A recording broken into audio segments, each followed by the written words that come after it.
So Joey and Thomas called me up and hit me with this idea. They want to ski an 18,500-foot peak in a weekend. And I'm thinking this is the dumbest idea I've ever heard, and I'm definitely in. Carl's strong, but this trip is going to be really hard. Carl's just a working stiff. This is going to be a struggle for him. I'm definitely the old man on this trip. I mean, these guys get paid to bike and ski. I get paid to sit in front of a computer and type and use a mouse. I mean, I don't think these skills are going to actually help me climb a mountain. He's like the rest of us. He's got a mortgage and he's got bills to pay, and he's got to work to do that. So when Carl first told me about this adventure, I just thought there was no way he'd be able to pull this off. There was just way too much to accomplish in such a short amount of time. The goal is to pack in an adventure of a lifetime in a weekend. How far into an adventure can you get in one weekend? When we had the idea to go to Mexico and ski the third highest peak in North America, Pico de Orizaba, it all seemed easy. We just fly from Denver to Veracruz, rent a car, drive from sea level up to 14,000 feet, then we'd stay in this hut, wake up early in the morning, climb the volcano, ski off the summit, head back to the airport, and then fly right back to work for Monday. How hard could it be? Boom, boom, boom. Ultimate weekend. Buongiorno. Buenos dias. We touched down in Mexico, and we have exactly 55 hours to climb and ski Orizaba, starting now.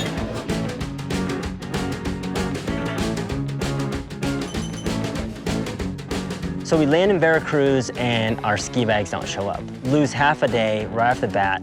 We go to the rental car place. What should take minutes ends up taking hours. We have to be at the hut tonight, and we're already 10 hours behind schedule. Tensions are high. Dun, dun, dun, dun. What can go wrong? Okay. You know, we hit the road, spirits are high, but we have absolutely no idea what we've gotten ourselves into.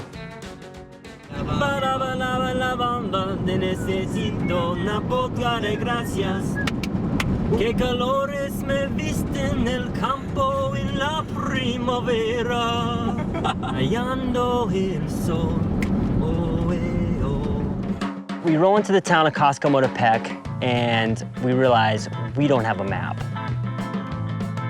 During all of our planning, I guess we forgot to print out directions. It's the third tallest peak in North America, and we can't even find it. Mano derecha. Quería. Derecho. Derecho. I didn't understand everything he said, but we have a map. And he kept on saying go straight, straight, straight, straight, straight, straight. But I think I start with a left. I'm not sure. We're following the map, everything is going great until it starts to rain. And then the road ends.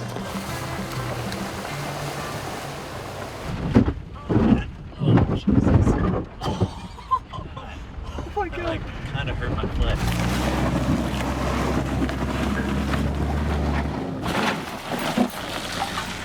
I don't know if we're gonna make it up the road to the hut. We're coming into a pretty rutted area. We've tried a couple times to move forward and it's just not looking good. We've got a two-wheel drive Jeep Patriot or something like that, and it's not performing. Give him a push. Yeah, I think you just go straight. Empuje. Listo. This trip is about to be a total failure. Back, back. It's getting dark, we can't see a thing, and then all of a sudden we emerge through the clouds and we see Orizaba for the first time.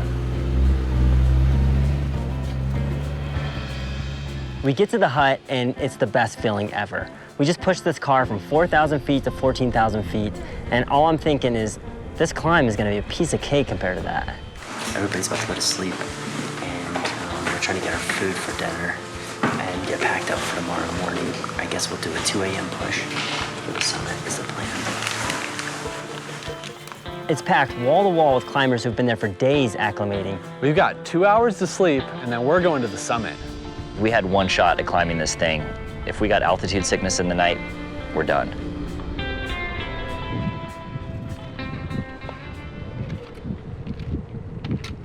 We hike all night under the moonlight, and it's a beautiful night. We finally see first light at the base of the glacier, and at this point, I'm higher than I've ever been. You're looking out and you can basically see all of Mexico. It was definitely beautiful, but all of a sudden you stop noticing everything around you, and all you can focus on is breathing and taking one step after the next. We went from sea level to 18,500 feet in a matter of hours. And your head starts to feel like it's getting crushed, and you're sipping these tiny breaths of air. It just starts to go downhill. At about 17,000 feet, I probably should have turned around, but I couldn't. I just had to keep going. Halfway up, the altitude really started to get to us, and it was slowing us down, and Carl was definitely struggling pretty hard. Altitude sickness would be the only thing that would stop me, and I thought, that's probably not even gonna stop me. And then I get to the top, and I felt terrible. You're the fucking man. Yeah, Carlos. It's the hardest thing I've ever done. Yeah, dude. Never felt so bad and like wanted to turn around.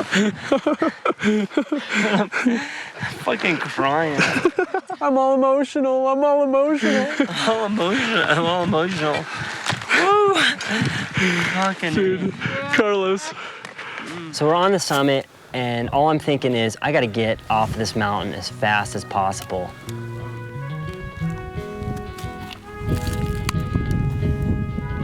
I feel like there's a bass drum just boom, boom, boom, and I'm totally dehydrated. And I just felt like I should have turned around a long time ago. This trip was full throttle from the start. From when we landed in Veracruz, this was 110% full-on adventure. And now we're standing on this massive mountain. I can't even believe it.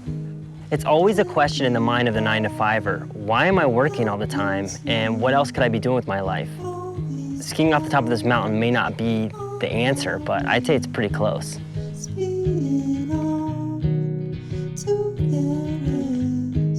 And the game goes on and on. The plane goes down, and the mobile phone is on.